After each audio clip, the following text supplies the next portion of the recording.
New at 6, the number of victims who had personal information stolen in data breaches last year soared across the country. That's according to a new report from the Identity Theft Resource Center released just today. The I-Team's Dan Lamparello is at the live desk with the impact across the country and here in Maine, Dan. Well, Marissa, it feels like almost every day we're hearing about another company being targeted by a cyber attack, and it shows in the numbers as well. That new report shows more than 1 billion data breach notices went out to people who had their personal info accessed last year, with more than 1 million of them going to Mainers.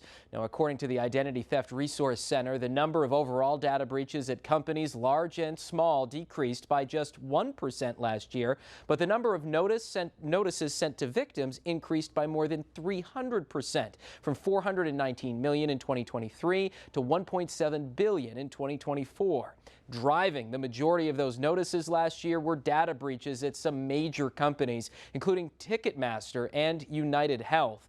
The ID Theft Resource Center says it's impossible to know how many individuals are actually represented in the notices that went out, but it's likely the majority of Americans had their info compromised in a breach last year.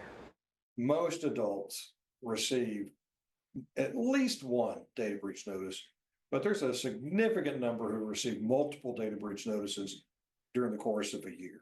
Only 20% of individuals and 20% of businesses say they were not impacted by a data breach in the previous year. That's a huge number. Now, the center says many of the data breaches last year could have been prevented if the companies involved had instituted better cybersecurity practices like multi-factor authentication. On your side, I'm Dan Lamparello. Greg? Yeah, the avalanche of this continues, Dan. Thanks for